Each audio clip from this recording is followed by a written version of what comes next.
Hey everyone, hope you're doing well. Just wanted to go over a few things from week 6 and 7.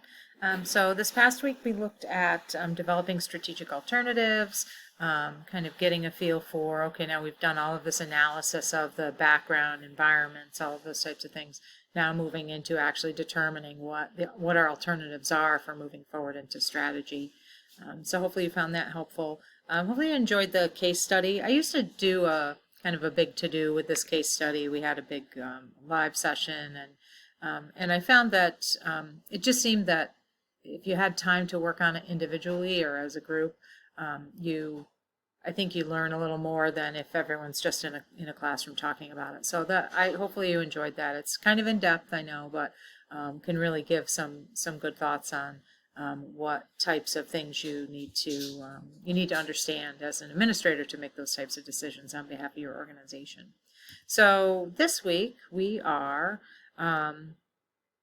looking at evaluating alternatives, moving forward, and making sure that we're working in a system that adds value, etc. So that's an important piece. We have a discussion around culture, but your final project is due this week as well. So you'll want to get that submitted by Sunday. If you have any questions throughout the week, just please feel free to reach out. I know I've been answering a few questions here and there, but please feel free to reach out. And then we also have our quiz for this week. So next week, week 8, is actually officially spring break on campus at RMU. Sadly, online faculty and students don't get a true spring break, in that we don't have to do any work for the week. But I am going to be going away during week 8, and we're going out of town. So I'll be around, but I won't be around in my office. The university pretty much closes up, with the exception of the administrative aspects during spring break. So you do have work due for week 8, but it's pretty light. Looking at a balanced scorecard, an optional discussion for you, and our quiz. I normally do an Ed Puzzle in week 8, but I'm not 100% sure if I'm going to be somewhere where we'll have enough bandwidth to upload video. But I'll probably give it a try. If I can't, I have 4 classes that I need to do that for. So I will try it with one. You guys are sadly usually the last because you're the highest number. It's the only grad class I'm teaching this term. So it may, we'll know early on if I'm going to be able to do an Ed Puzzle for you. I'll just give everyone credit for it if I'm unable to do it. But anyway, the bulk of the work next week is just this fairly simple discussion, and then also a quiz. So let's take a look at the questions from this past week's quiz. So generally, it seemed to be like split as far as what folks were getting right and what they weren't.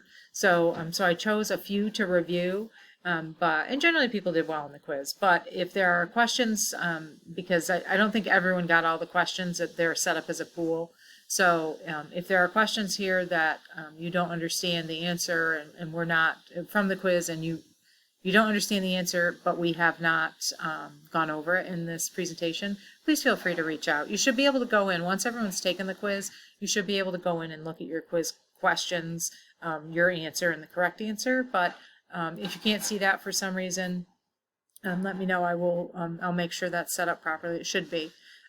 And if you have a question on anyone that you may have gotten wrong, please just let me know, that ones that we haven't gone over. So first question, which of the following is an expansion of scope strategy? So when you think about expansion of scope type strategies, it's really about moving outside of your normal space. So buying, maybe merging with or buying other organizations, but let's say you're a hospital. It wouldn't be you buying other hospitals.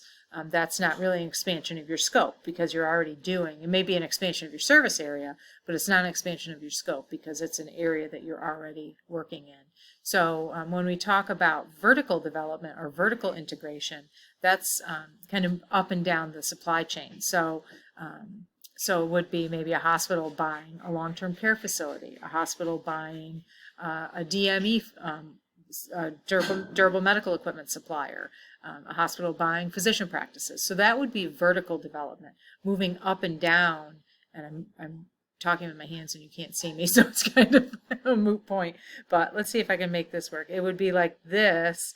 I think you might be able to see that with a yellow circle around it. So this is vertical expansion or vertical development. When you're expanding along your same scope, so hospitals buying hospitals, etc., that's considered horizontal. I'm sorry, excuse me. So that's the difference there. Next question. Divestiture is a reduction strategy in which an operating strategic service unit is sold off as a result of a decision to permanently and completely leave the market despite its current viability. It's a lot of words. So divestiture is, if you think about just the word, when you divest of something, let's say you have a ton of clothes in your house and you want to just get rid of some of them, take them to the Goodwill. You would be divesting yourself of those clothes. I apologize, my husband's out in the kitchen making dinner, so if you hear crunching noises. So that would be divestiture, is getting rid of, selling off something. It doesn't mean that clothing isn't something that you still need. It's a viable option to you, but you maybe just feel that you have too much. It's not, maybe it's not your current style or whatever, so you decide to send that out to Goodwill or wherever. So that would be divestiture. Hospitals do that as well. Sometimes there was a time when hospitals and health systems were buying a lot of physician practices, and they were buying a lot of ambulatory surgery centers because they thought that those were going to be good, kind of cash cows for them when the inpatient hospital world started going downhill as far as reimbursement. But then what they found is that they're not really in any better shape than any other industry. The decreases in reimbursement occurred across the continuum.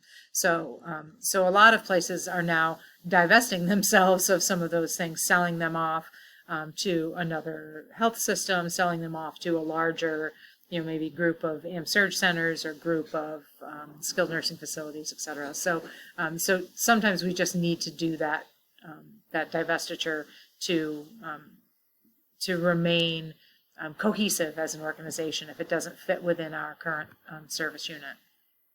So I think that's the last one. Considering the ends means chain, the ends refer to. So what I want to do is pop over. I have a copy of this. It's from an older version of the textbook, but it's the same thing. So here's the ends means chain. So we have here's our strategy formulation and the process that we move through. And then the ends means part, you can see down here beneath. So what we're talking about here in this question, where is it back here? So the ends mean chain. We have the ends, which, when you think about the ends means chain, think about the adage means to an end. So what do you have to do to get to a certain thing? So we're talking about the ends, we're talking about certain things.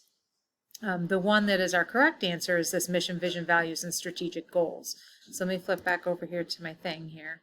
So ends are noted here. So the means to that end, so adaptive strategies, doing different things to achieve vision, determine the scope of the organization, determine how you expand scope, reduce scope, etc. So those are our adaptive strategies. And those adaptive strategies are the means to the end of directional strategies. So directional strategies and directional statements are those mission, vision, values, etc. So our adaptive strategies are the means to that end. So in that case, that is the end that we're talking about. Nature of the competitive environment is not necessarily part of any of these. Oops, sorry, I'm trying to flip back and forth. Scope of operations and how the organization will expand, reduce, or maintain operations. That would probably be more of a means than an ends. And service delivery strategies, value-adding strategies, action plans. Again, those are really probably going to be more in this piece a means than it is an end. Now, the ultimate end in the ends means ends chain is that meeting the needs of the vision, values of your organization. What are you doing to make sure you can meet those adequately? So that's that. Let me flip back to the classroom here. I think we've reviewed everything. We talked about week 8. We talked about this week. I think that might be it. So if you have any questions as you're working along on your project, please let me know. Otherwise, I will look forward to seeing everyone in the classroom. Thanks a lot.